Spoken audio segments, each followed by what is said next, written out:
अस्सलाम वालेकुम। Steel sector house construction के काम की बैकबोन समझी जाती है। काफ़ी सालों से हाउस कंस्ट्रक्शन के काम में तेज़ी से इजाफा होता चला जा रहा है। हुकूमत भी काफ़ी मदद कर रही है इस सेक्टर को ग्रो करने में और काफ़ी फाइनेंसिंग भी दे रही है और नए नए प्रोजेक्ट्स भी आते चले जा रहे हैं। और यानी पाकिस्तान तो वैसे भी हमारा अंडर डेवलप्ड कंट्री है, तो इसकी ज़रूरत तो हमें पड़ती रहेगी, चाहे वो सीमेंट हो चाहे वो स्टील हो। क्योंकि देखिए कंस्ट्रक्शन में जो स्टील है ये बैकबोन है और ये कह लें एक तरह से रीढ़ की हड्डी का ये अहम किरदार अदा कर रहा है और इसकी ज़रूरत तो हमें पड़ती रहेगी। जब भी कंस्ट्रक्शन का नाम आएगा, पाकिस्तान स्टॉक एक्सचेंज में इंजीनियरिंग सेक्टर जो कि स्टील सेक्टर है, इसमें भी काफ़ी कंपनीज लिस्टेड हैं स्टील सेक्टर की। तो इनमें से आज हम एक कंपनी का रिव्यू कर लेते हैं जिसका नाम है आगा स्टील। आगा इसका कोड है। 2010 में ये कंपनी लगी है और इसका जो मेन बिज़नेस है वो वायर स्टील लॉट्स और बुलेट्स बनाती है और इनकी सेल्स करती है। 2010 में इस कंपनी की initial capacity 1.5 lakh metric ton per years की थी और इसे इसने काफ़ी मेहनत करी वक्त के साथ साथ। और 2018 में जो इसकी नोटेड की गई थी कैपेसिटी वो 4.5 लाख मेट्रिक टन पर एयर पे ये ले गई कंपनी। और इस कंपनी ने कह लें न्यू टेक्नोलॉजी और न्यू मशीन्स और न्यू टेक्निक्स को लेकर इसने बहुत ज़्यादा मदद करी और इसके उससे इसने अपनी कंपनी को भी बहुत ज़्यादा ग्रो करा आने वाले वक्तों में। और 2020 में जब इस कंपनी ने अपना आईपीओ लॉन्च करा तो आईपीओ लॉन्च करने की मेन वजह जो इस कंपनी ने बताई वो यही थी कि इसको जो है अपनी कैपेसिटी को बढ़ाना था। क्योंकि अभी इसकी जो कैपेसिटी चली थी 2020 में वो 4.5 lakh metric ton per years की थी इसकी, और इसको इससे बढ़ा के ना 6.5 lakh metric ton per years पे लेके जाना था। तो इस सिलसिले में इसने अपना आईपीओ लॉन्च करने के लिए पाकिस्तान स्टॉक एक्सचेंज में अप्लाई करा। 2020 के ईयर एंड में इसने अपनी पाकिस्तान स्टॉक एक्सचेंज में शेयर्स की ट्रेडिंग आगा स्टील के नाम से स्टार्ट करवा दी। टॉप एक्टिव मैनेजमेंट है इस कंपनी की और ये अपने बिज़नेस को जो है वो बहुत ज़्यादा ग्रो करना चाहती है और ऑटोमेटिक प्लांट इंस्टॉल की तरफ जाना चाहती है। 2023 एंड तक ये कंपनी अपना ऑटोमेटिक प्लांट इंस्टॉल कर लेगी, जिससे इसको बहुत ज़्यादा आगे आगे फ़ायदा हासिल होने जा रहा है। वक्तों से अगर इस कंपनी को कंपेयर किया जाए तो इसने अपने प्रॉफिट्स को ही बढ़ाया है और इसने अपनी कंपनी को भी, अगर हम कंपेयर कर लें पुराने वक्त से, तो बहुत ज़्यादा इसने ग्रो करा है और जदीद मशीनें और न्यू टेक्नोलॉजीज़ लेके आ रही है। जबकि काफ़ी कंपनीज है इसके साथ वाली, लेकिन वो कह लें बहुत ज़्यादा लोकली वो काम कर रही हैं, वो बहुत ज़्यादा पीछे हैं। जबकि आगा स्टील जो है ये बहुत ज़्यादा कह लें आगे की तरफ ही जा रही है और कह लें अपनी कंपनी को भी बहुत ज़्यादा ग्रो कर रही है, क्योंकि इसकी मैनेजमेंट भी टॉप एक्टिव है। सोलर प्लांट जो कि 2.25 मेगावाट का है, ये कंपनी सोलर प्लांट भी लगाने की तरफ जा रही है और इससे इसकी कह लें अर्निंग्स भी बढ़ जाएगी। पहले से इलेक्ट्रिसिटी भी इस कंपनी की सेविंग होगी, जिससे इसकी कह लें अर्निंग्स में भी इजाफा होगा और आगे के लिए ये बहुत ज़्यादा कह लें अच्छी हो जाएगी कंपनी।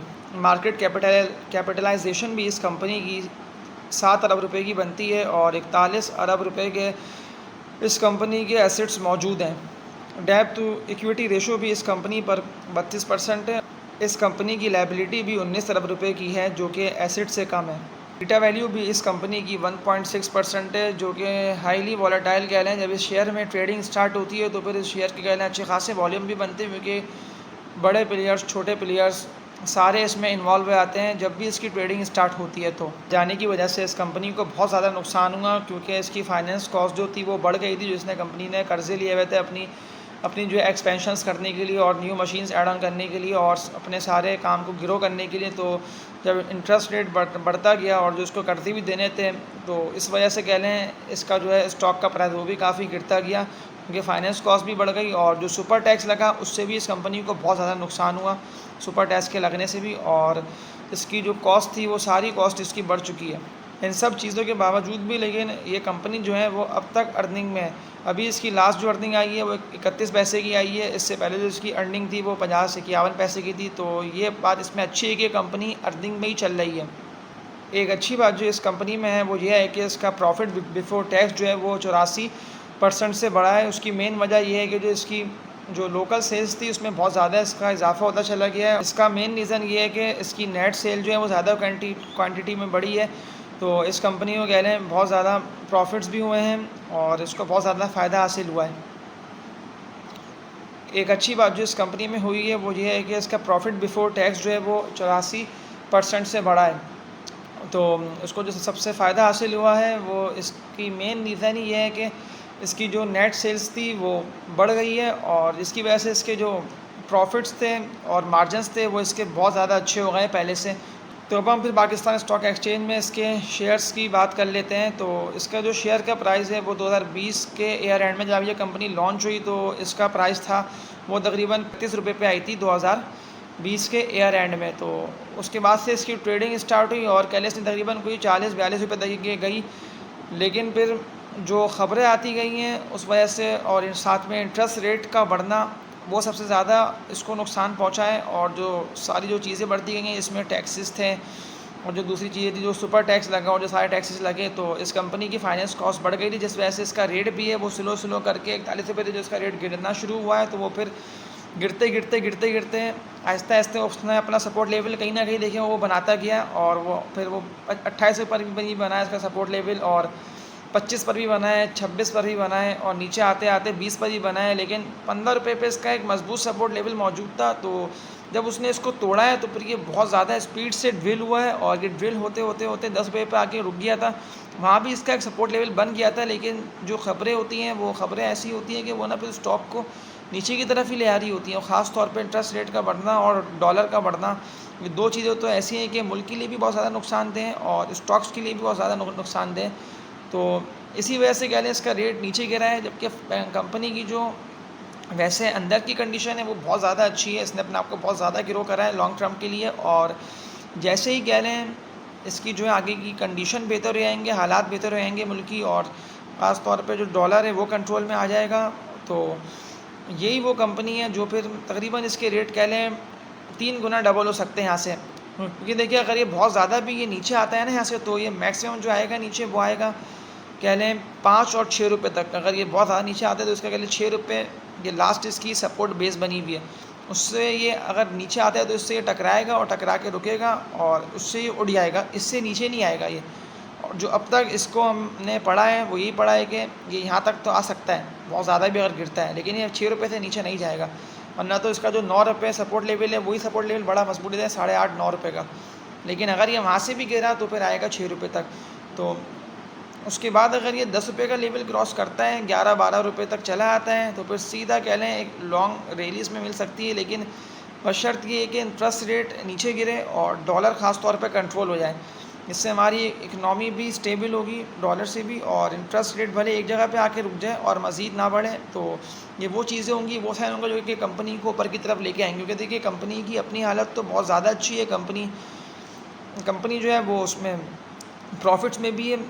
तो सारी कंडीशन सारे सिग्नल्स यही बता रहे हैं कि कंपनी जो है वो बहुत ज़्यादा स्टेबल है। जबकि दूसरी अगर हम इसको कंपनीज से कंपेयर कर लें दूसरी उससे, तो अमरेली स्टील है, मुग़ल स्टील है, ये सारी स्टील सेक्टर्स, ये सारी स्टील की कंपनीज़ भी हैं। लेकिन जो आगा स्टील है इसने अपने आप को बहुत ज़्यादा कह लें एक्सपेंशन में चल रही है, और जिसका न्यू प्लांट लगने जा रहा है स्टील बार्स, रॉड्स, बुलेट्स, ये सारी चीज़ें जो बनेंगी उसमें, तो उससे भी कह लें बहुत ज़्यादा इसको फ़ायदा हासिल होना है। और जो ये जो सोलर प्लांट का ये जो करने के लिए जा रहा है, सोलर प्लांट जो लगाने के लिए जा रहा है, उससे भी कह लें इसकी जो बिजली इलेक्ट्रिसिटी जो सेव होगी ना, उससे इसकी अर्निंग भी बहुत ज़्यादा अच्छी होंगी।